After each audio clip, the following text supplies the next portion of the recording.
Hello everyone, welcome to smart Pokshitha. ఈరోజు మన recipe వచ్చేసి గుత్తి వంకాయ మసాలా కర్రీ. నేను చూపించే విధానంలో కానీ మీరు చేశారంటే లొట్టలు వేసుకుంటూ తినేస్తారు. ముందుగా ప్రాసెస్లోకి వెళ్ళిపోదామా. ఇప్పుడు ఒక బాండి పెట్టుకొని దాంట్లోకి 2 టేబుల్ స్పూన్ ధనియాలు వేసుకొని లో ఫ్లేమ్లో పెట్టుకొని దోరగా వేయించుకోవాలి. ఇప్పుడు ఇందులోకి కొంచెం కొబ్బరి ముక్కలు వేసుకోవాలి. పచ్చి కొబ్బరి అయినా వేసుకోవచ్చు, ఎండు కొబ్బరి అయినా వేసుకోవచ్చు, మీ ఇష్టం అది. కొంచెం దాల్చిన చెక్క, 4 లవంగాలు, 4 మిరియాలు, అలాగే కొంచెం 1/2 టీ స్పూన్ వరకు మెంతులు వేసుకోవాలి. ఇప్పుడు వీటన్నిటిని దోరగా వేయించుకోవాలి. సిమ్లో పెట్టుకొని మాత్రమే వేయించుకోవాలి. ఇలా వేయించుకుంటేనే గింజ లోపల వరకు వెళ్ళి మొత్తం బాగా వేగుతుంది. ఇది మొత్తం ఈక్వల్గా వేగడానికి ఒక 1 డ్రాప్ ఆయిల్ వేసుకుంటే సరిపోతుంది. మీ ఇష్టం, వేసుకున్నా వేసుకోకపోయినా. నేనైతే వేసాను. చూడండి, ఇప్పుడు దొరగా వేగిపోయినాయి కదా. ఇప్పుడు వీటన్నిటిని ఒక ప్లేట్లోకి ట్రాన్స్ఫర్ చేసుకోవాలి. ఇలా ప్లేట్లోకి ట్రాన్స్ఫర్ చేసుకున్న తర్వాత దీంట్లోనే మీకు కారంకి సరిపోయినంత ఎండుమిరపకాయలు తీసుకోండి. నేనైతే ఒక 15 తీసుకున్నాను. నేను చేసుకునే కూరకి ఒక 15 అయితే నాకు సరిపోతుంది కాబట్టి 15 తీసుకున్నాను. మీకు ఎంత కారం తింటారో చూసుకొని దాన్ని బట్టి మీరు వేసుకోండి. ఇవి ఎండుమిరపకాయలంతా ఈక్వల్గా ఫ్రై అవ్వడానికి 1 డ్రాప్ ఆయిల్ వేసాను. ఇప్పుడు మొత్తం బాగా వేయించుకోవాలి. ఎండుమిరపకాయలు కొంచెం లైట్ బ్రౌన్ కలర్ వచ్చే వరకు వేయించుకోవాలి. సిమ్లోనే పెట్టాలి. హైలో పెట్టారంటే వెంటనే మాడిపోతాయి, సరిగ్గా వేగవు. చూడండి, ఇప్పుడు మొత్తం వేగిపోయినాయి కదా. ఇప్పుడు వీటన్నిటిని ఒక బౌల్లోకి ట్రాన్స్ఫర్ చేసుకోవాలి. ఇప్పుడు అదే ప్యాన్లో కొంచెం నువ్వులు వేసి ఒక్క చుక్క నీళ్లు చల్లి ఫ్రై చేసుకోవాలి. ఇలా కానీ చల్లితే వేగడానికి కొంచెం టైం పడుతుంది, లేదంటే తొందరగా మాడిపోతాయి. నువ్వులు తొందరగా ఫ్రై అయిపోతాయి కదా. దానికోసమని కొంచెం నీళ్ళు చిలకరించుకున్నాను అట్లాగా. ఈ నువ్వులు కూడా కొంచెం ఫ్రై అయిపోయే వరకు ఉంచుకోవాలి. ఫ్రై అయిపోయిన తర్వాత ఇవి కూడా తీసుకొని ప్లేట్లోకి ట్రాన్స్ఫర్ చేసుకోవాలి. ఇప్పుడు ఇదే ప్యాన్లో వేరుశనగ విత్తనాలు ఒక 1/2 కప్ తీసుకొని వేయించుకొని పొట్టు తీసి పెట్టుకోవాలి ఇలాగా. ఇప్పుడు వీటన్నిటిని ఒక మిక్సీ జార్లోకి వేసుకోవాలి. ఇలాగా అన్నిటినీ వేయించి పెట్టుకున్నాం కదా ముందుగా. ఎండుమిరపకాయలు, నువ్వులు, ధనియాలు, కొబ్బరి అన్నీ ఇలాగా వీటన్నిటిని మిక్సీ జార్లోకి తీసుకొని టేస్ట్కి సరిపోయినంత సాల్ట్ కూడా వేసుకొని ఇది కొంచెం బరకగానే గ్రైండ్ చేసుకోవాలి. ఇలా కొంచెం బరకగా గ్రైండ్ చేసుకున్నట్టయితేనే మనకి ఫ్లేవర్ అనేది తెలుస్తుంది, తినేటప్పుడు కూడా బాగుంటుంది. లేదు, ఒకవేళ మీకు ఫైన్ పౌడర్ కావాలంటే ఫైన్గా అయినా చేసుకోవచ్చు, అది మీ ఇష్టం, ఎలా అయినా చేసుకోవచ్చు.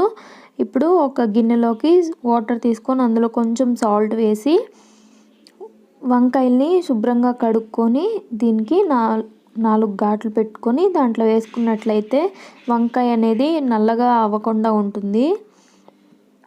కాబట్టి నేను అన్నిటినీ వంకాయల్ని ఇలానే వేసుకుంటున్నాను. నేను ఇక్కడైతే 4 వంకాయల్ని తీసుకున్నాను.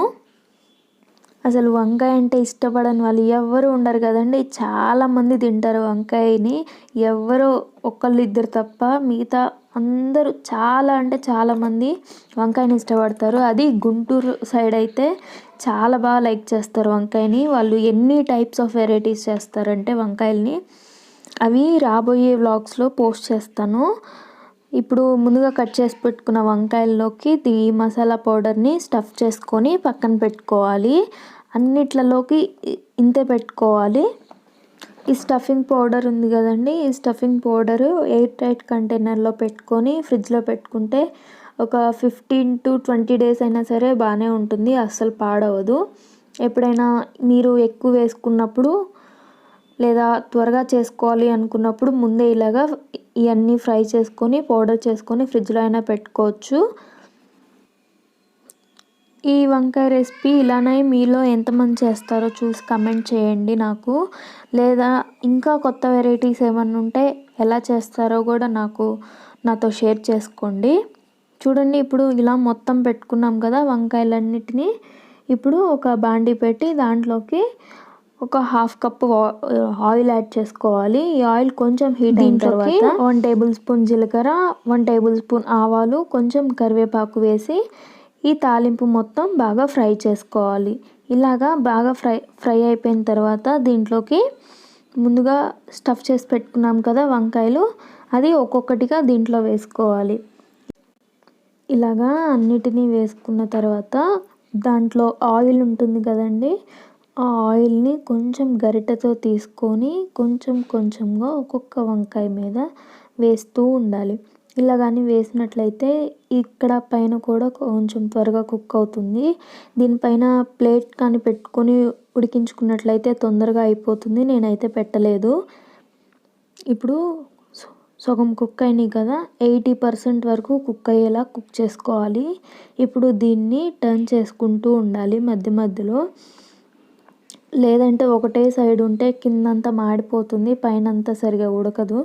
కాబట్టి అలాగా మధ్య మధ్యలో ఒక్కొక్కటిగా టర్న్ చేసుకుంటూ మసాలా అదంతా కలిసేలాగా కలుపుకుంటూ ఉండాలి. చూడండి, ఇప్పుడు 50% అయితే కుక్ అయిపోయింది, 60% ఇంకా 20% కుక్ అవ్వాలి. ఇప్పుడు 80% అయితే కుక్ అయిపోయింది. చూడండి, ఇలా కుక్ అయిపోయిన తర్వాత దీంట్లోకి ముందుగా స్టఫ్ చేసి పెట్టుకున్నాం కదా మసాలా పౌడర్, అది మిగిలింది కదా, అది దీంట్లో వేసుకోవాలి. కొంచెం ఆ పౌడర్ని కూడా మొత్తం వేసుకొని ఇలాగా ఒకసారి పైనుంచి కింద వరకు మొత్తం కలుపుకోవాలి. ఇప్పుడు దీంట్లోకి మీకు టేస్ట్కి సరిపోయినంత సాల్ట్ అడ్జస్ట్ చేసుకోవచ్చు. ఇక్కడ మాత్రమే అడ్జస్ట్ చేసుకోవడానికి కుదురుతుంది. మొత్తం అయిపోయిన తర్వాత మీరు కానీ వేసుకున్నట్లయితే అస్సలు కలవదు.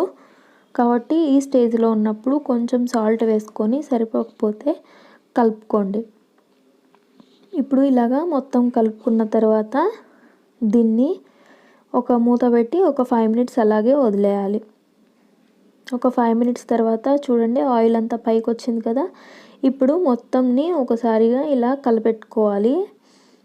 ఇలాగా కలపెట్టుకున్న తర్వాత దీంట్లోకి మీకు కావాలనుకుంటే చింతపండు గుజ్జు తీసుకొని దాంట్లో వేసుకోండి. నిమ్మకాయ సైజ్ అంతా చింతపండు గుజ్జు వేస్తే సరిపోతుంది. నేనైతే ఇక్కడ వేయట్లేదు. అది వేసి ఒక 5 మినిట్స్ తర్వాత స్టవ్ ఆఫ్ చేసుకోవడం అంతే. చాలా సింపుల్ కదా. మీకు కావాలంటే దీనిపైన కొత్తిమీరతో గార్నిష్ చేసుకోండి. నేనైతే వేయట్లేదు ఇక్కడ. చూసారు కదా ఫ్రెండ్స్, ఈరోజు వంకాయ రెసిపీని. ఇది గుంటూరు వాళ్ళు చాలా బాగా తింటారు కదా. ఇలాంటి కొత్త రెసిపీస్ మీ ముందు తీసుకొస్తాను. ఈ నేను చేసిన విధానంలో మీరు ఎంతమంది చేస్తారో కామెంట్ చేయండి.